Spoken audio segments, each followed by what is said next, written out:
Hello and welcome to the Eye, your English news bulletin. I'm Esther. These are the headlines. The Uttar Pradesh government is taking all the possible steps to control the outbreak of viral fever in the state, said Health Minister Jai Pratap Singh on Wednesday.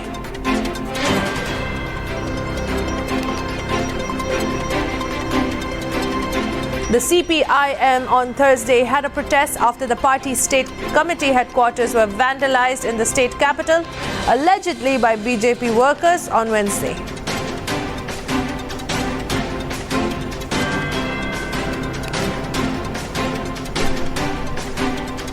Union Home Minister Amit Shah on Wednesday spoke to Assam Chief Minister Himanta Biswa Sharma over the phone and assured full support to the state government in conducting rescue operations after a boat accident in Jorhat.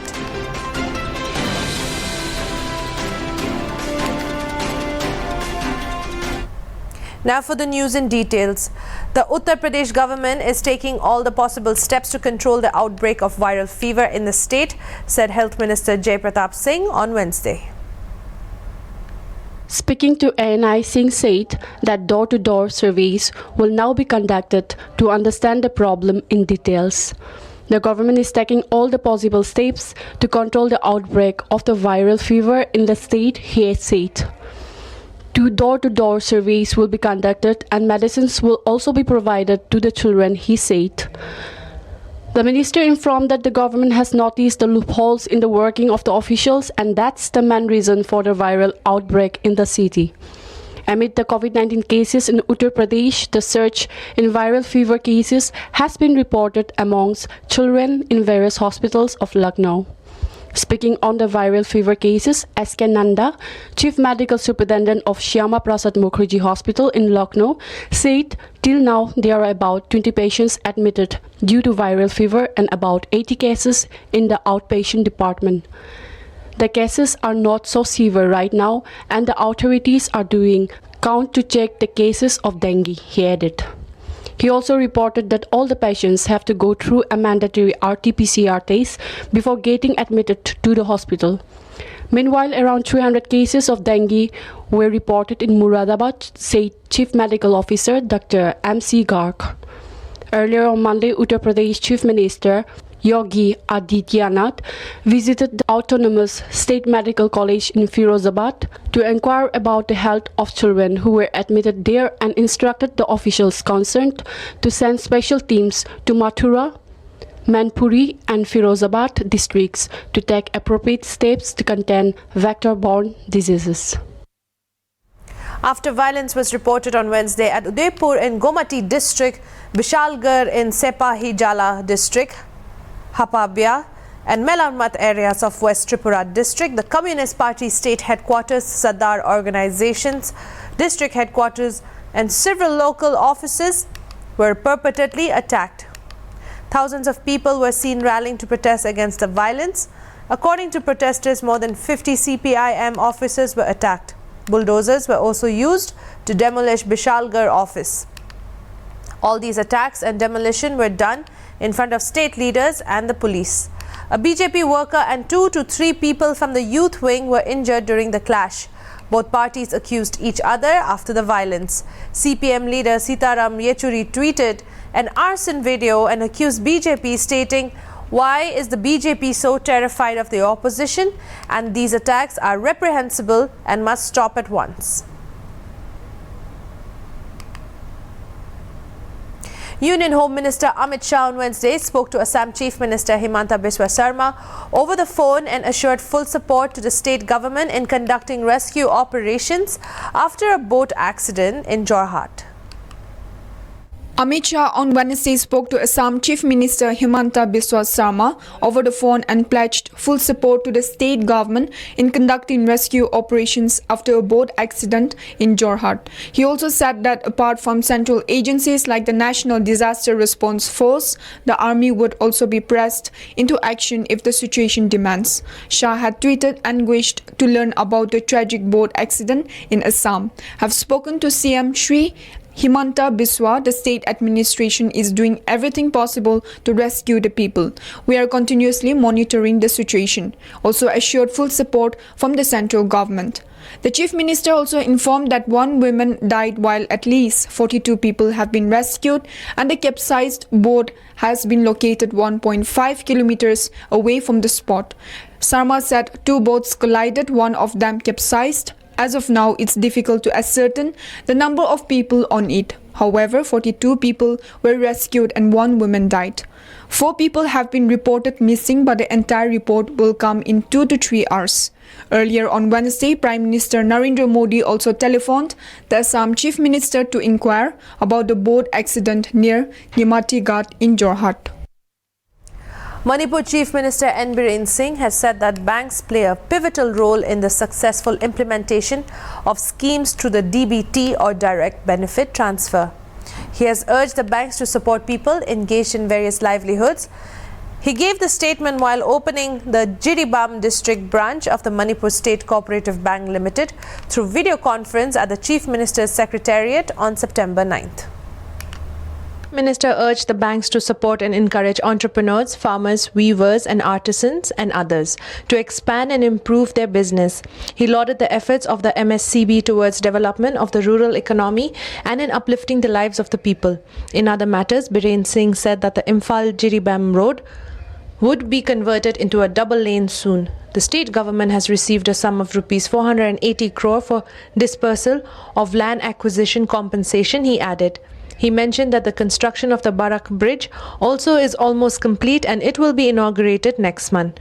During the occasion, the Chief Minister congratulated administrative officials, doctors, nurses and ASHA workers of Jiribam district for becoming the first district to achieve 100% vaccination with the first dose against COVID-19 in the state. He said a cash reward of rupees 20 lakh will be handed over to the Deputy Commissioner of Jiribam for the achievement. During the visit of Assam Chief Minister Himanta Biswa Sarma and Minister Binal Bora Chandra Mohan Patowari to take stock of the situation after 2 ferries collided in Nimati Ghat yesterday, the Majuli students and public held a protest denying entry into the village. The protesters said that lives had been lost due to the negligence of the government and had raised a slogan stating BJP go back. Meanwhile, the district administration is informed to have the situation under control after giving assurance to look into the matter.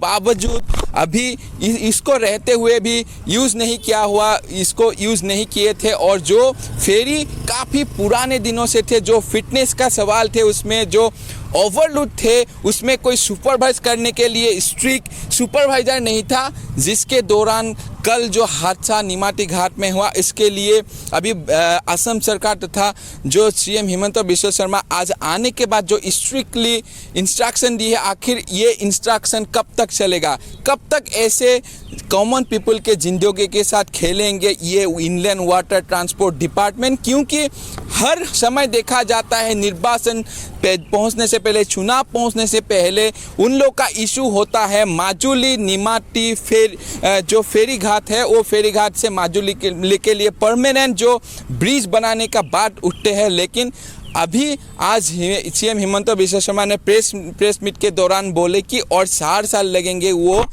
जो माजुली निमाती का जो पहले से expect किए हुए bridge, लेकिन ये bridge नहीं बनने तक कैसे अभी चलते रहेंगे। जो हादसा अभी हुआ, भगवान ना करे फ्यूचर में भी ऐसा हादसा हो। ये जो मिनिस्टर लेवल की अभी इंक्वायरी कमेटी बिठा रहा है और एक ताजुब की बात है, ये आप लोग देखिए कैमरे में विजुअल्स अभी देखेंगे, ये बहुत हैवी जो मैसिव कारण रहने वाला माइटी ब्रह्मपुत्र रिवर है, इसमें बगल में जो बैंक है निमाती घाट में, उसमें एनडीआरएफ और एसडीआरएफ की एक टीम हमेशा तैनात होना ज़रूरी होता है। हर कोई नॉर्थ ईस्ट में जितना भी असम के किनारे जो जितना भी इनलैंड वाटर ट्रांसपोर्ट का जो घाट है, लेकिन ग्रासरूट लेवल में घटना होने के बाद ही एनडीआरएफ और एसडीआरएफ आता है और इसका real Commissioner Secretary for Rural Development Nepose Thelio inaugurated on Thursday an extended and renovated Sutanome Community Building at Sutanome Khel in Kohima village. Speaking during the inaugural ceremony, Thelio congratulated the clan for having renovated the much required facility and appreciated them for judiciously using the funds which were extended by the Rural Development Department. He emphasized on the need for a good leadership in village for implementation of various government schemes for the welfare of the villagers, referring to the vast area of land belonging to the Tsutenome occupied by the Nagas in the state capital. Thelio underscored the need for water harvesting and conservation to cater to the needs of the citizens. The community building has a facility called the Tsitio Viewpoint, a control room, halls, an executive room, a library, offices, kitchen, community toilets, and a 50,000-liter capacity of underground water and tank, and 10,000-liter capacity rain harvesting tanks. In a recent report of many during the Monsoon Assembly session in August from the Public Accounts Committee on the examination of the CAG, records revealed that the Planning and Coordination Department submitted incorrect utilization certificate to the tune of Rs 24.47 crores during the year 2015 to 2016. Examinations of records revealed that Rs 54.69 crore was released by the government of Nagaland, which was shown as utilized, while only Rs 8 crore was shown as closing balance.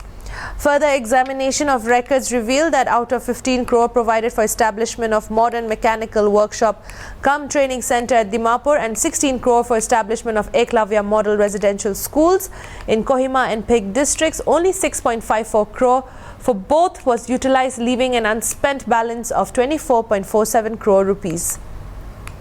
The report stated that the closing balance was incorrectly shown as 8 crore in the UC submitted to the Ministry of Tribal Affairs instead of 24.47 crores. Further, it was stated that the department on November 2017 still maintained the closing of Rs 8 crore, understating the actual balance by 16.47 crore rupees. In admission by the department to the misreport of Rs 24.47 crore, the Public Accounts Committee has expressed dismay over the practice of submitting wrong utilization certificates by various departments and has given the department 2 months from the date of presentation to report the current position in regard to the UCs to the ministry. The committee has urged the government to identify reasons for holding up the submission of UCs and also reasons for filing false UCs while strengthening internal control mechanisms. Inaugural program of upgradation of Community Health Center Kezocha under Kohima district was held on September 9. Marking the occasion, S. Pang Yupom, Minister Health and Family Welfare, in the presence of ministers and advisors, inaugurated a PHC Kezocha to CHC. Occasion, Pom said that land issues have been a major problem in Nagaland for the health centers. He said that the village councils have not given enough protection arising to land issues, which the government is not able to upgrade health centers in the state, pointing out that the Kezocha Center has no land dispute issues. He asked the center to be a role model for the rest of the healthcare centers in the state. He asked the gatherings not to let land disputes arise and delay infrastructure development. To this, he called upon the village council, range forum, or unions to give enough protection for the center to grow.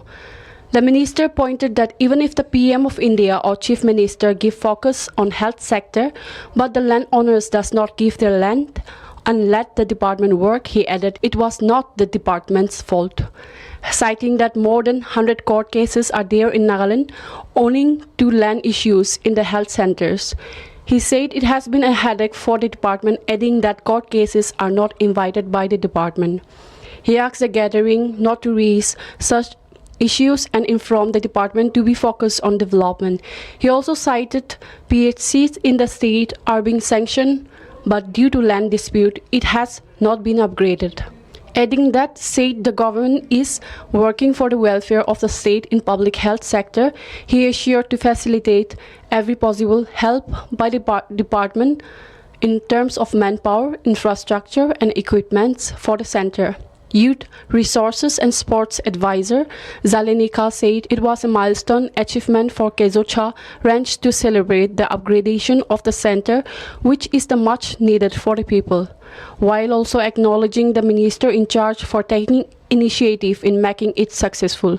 He hoped that the center will not only benefit the Kezocha range but also benefit the neighboring villages from Chakasang range as well. While urging the public to make the best use of facilities provided by the center, and also called upon the need for cooperation with the medical department and assist them in whatever they can contribute for the growth of the center. Adding that it was not about upgradation, he also urged the minister in charge to see that the facilities infrastructure meets its demand. The Nationalist Congress Party has alleged that former Mumbai Police Commissioner Parambir Singh deliberately misled Anil Deshmukh as well as Maharashtra Chief Minister Uddhav Thackeray in the Antilia bomb scare case. The Nationalist Congress Party has alleged that former Mumbai Police Commissioner Parambir Singh deliberately misled Anil Deshmukh as well as Maharashtra Chief Minister Uddhav Thackeray in the Antilia bomb scare case. NCP spokesperson and Maharashtra Minister Nawab Malik also alleged that the NIA was protecting Singh in the high-profile case. As per the National Investigation Agency's charge sheet in the case of SUV with explosives found near industrialist Mukesh Ambani's house Antilia, a cyber expert told that it had Singh asked him to modify a report during the initial probe.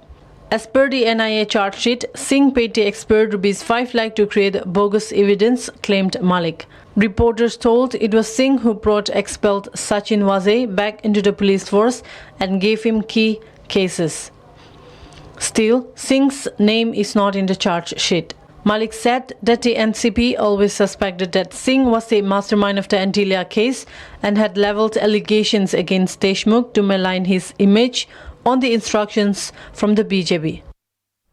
The decomposed body of former Jammu and Kashmir MLC transporter and Jammu and Kashmir National Conference leader Trilochan Singh Wazir was recovered by the police from a flat in Delhi's Basai Darapur on Thursday, informed the police. The police informed the decomposed body of the former Jammu and Kashmir MLC transporter and Jammu and Kashmir National Conference leader Trilochan Singh Wazir was recovered by the police from a flat in Delhi's Basai Darapur on Thursday. Trilochan was also a former president of the district Gurudwara committee in Jammu. Police stated that the body was recovered from the third floor of a residential complex in Basai Darapur in West Delhi, adding that the flat was taken on rent by his partner, identified as Harpreet, a few months back. A mobile phone has also been recovered from the deceased, which has been identified as that of Trilochan Singh Wazir, said the police. As per initial information, police stated that Trilochan Singh Wazir had reached Delhi from Jammu on September 1 and was supposed to board a flight to Canada from Delhi airport on September 3, but Singh did not board the flight and was missing. Since then, his family members were looking for him. Police stated that a forensic team has collected samples from the spot while the police is trying to access the CCTV footage. Urvijaya Goyal, DCP West Delhi, said information of a dead body was received at PS Moti Nagar. The police staff reached the spot and found a decomposed dead body. The deceased was identified as Trilochan Singh Wazir, son of Sardur Gurbal Singh, age 67 years, resident of Jammu, by one of his acquaintances. Further investigation is in progress. Meanwhile, Jammu and Kashmir National Conference leader Omar Abdullah expressed grief at the news of Singh's death. A police constable was shot at by few unidentified men in Uttar Pradesh's Baghpat district on Wednesday night, police said. The incident took place around 9:45 p.m. Speaking to ANI, Neeraj Kumar Jadaun, Superintendent of Police of Baghpat, said that the constable Arun was going for duty in his vehicle last night at 9 p.m. Around 9:45 p.m., the police received his call that he had been shot with a gun by a few unidentified men, the officials said. Immediately, the authority reached there and got him admitted to the District Combined Hospital, Baghpat, for treatment, the officials said. Police further informed that the victim's condition is stable as of now and doctors kept him under observation for the next 24 hours.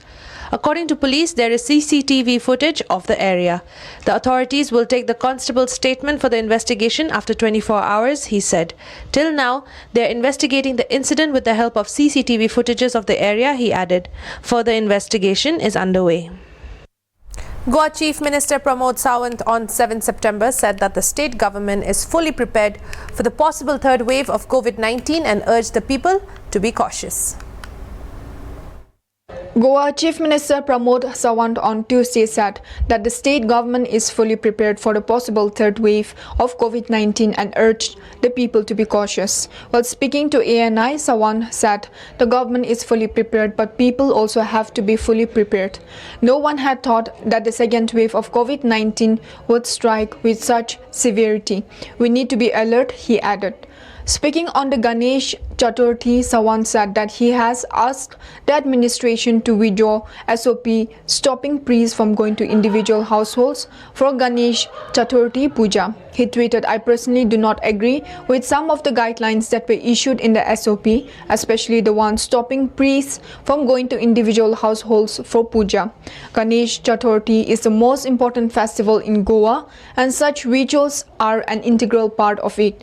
Many states have imposed restrictions on the Ganesh Chaturthi celebrations due to COVID-19. That's all for news from the Eye. I'm Esther. Keep watching Hornbill TV.